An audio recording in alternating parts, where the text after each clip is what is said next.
Peace be with you. Amen. My name is Angel Lopez. I'm one of the pastors of Third Reformed Church in Holland, Michigan, very far away from here. Thank you for having me here. Appreciate it. My brother Samuel Lopez is a pastor of Frontera de Gracia, Mexico, across from El Paso, Texas. The name means border of grace, and I will repeat it a couple times during this presentation. And it was planted in 2010. Living at the border right now is like going down a road on summer in Michigan.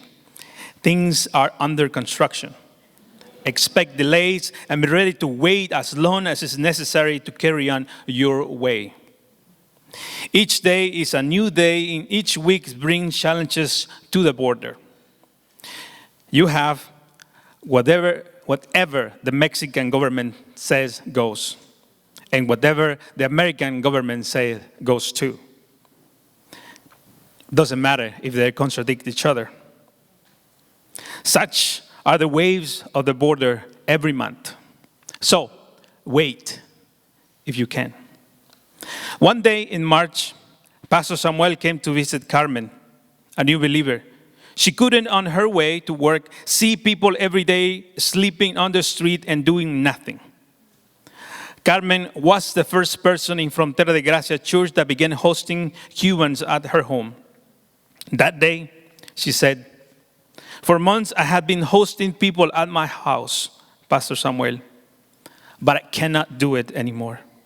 I cannot continue hosting guests at my house. My neighbors are mad at me. The police have come several times trying to take me and the Cubans. My ex-husband has taken me to court and I have nothing more to give, nothing.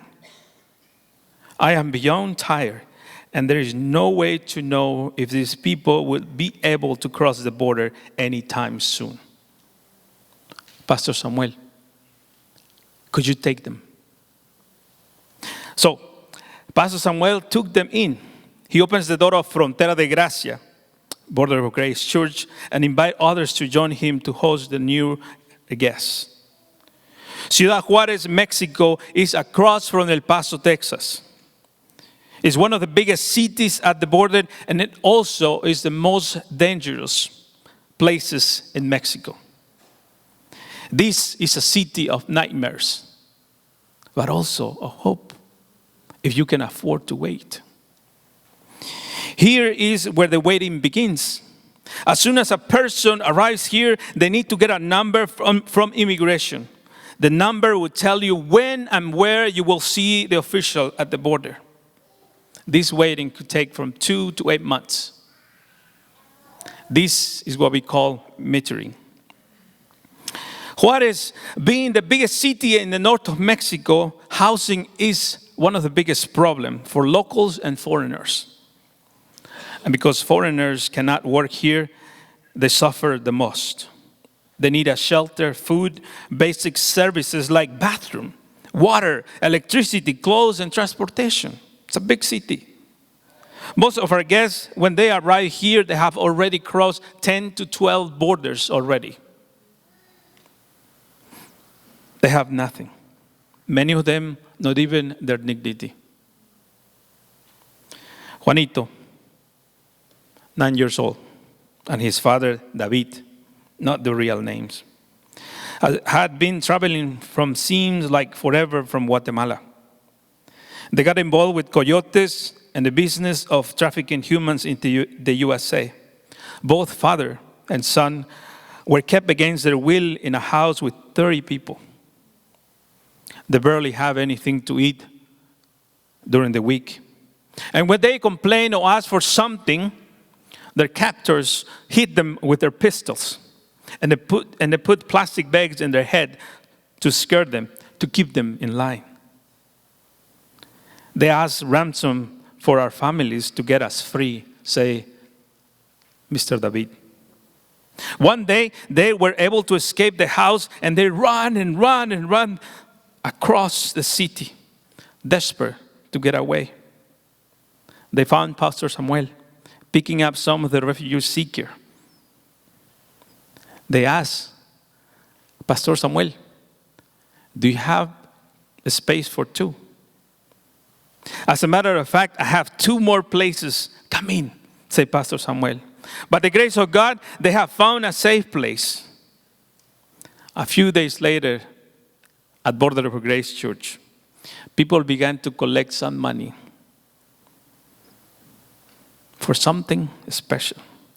Juanito was turning 10 years old. They cooked a special meal, and he blew out candles. The biggest cake he has ever seen. Era el niño más feliz del mundo. I could tell for that moment, he said, Pastor Samuel, he was the happiest boy in the whole world. So, this is what our church, your church, is serving. It's doing. Pastor Samuel makes sure that at night people have somewhere to sleep, and during the day a secure place where people are loved because of Jesus. Nothing more, nothing less. It has been several months already since Pastor Samuel spoke with Carmen. Now when I speak with my brother Samuel, he sounds beyond tired too. And at times he said, I was almost ready to give up.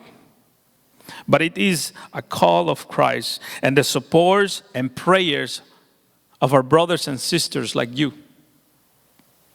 that kept him going.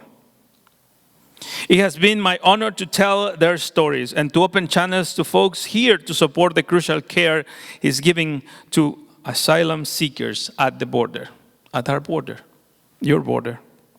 Thanks be to God for you, for all of you who are here, and for those who are not here too. Please remember Frontera de Gracia in your prayers. Border, Frontera de Gracia, Border of Grace, and your prayers. Muchas gracias, and Dios los bendiga.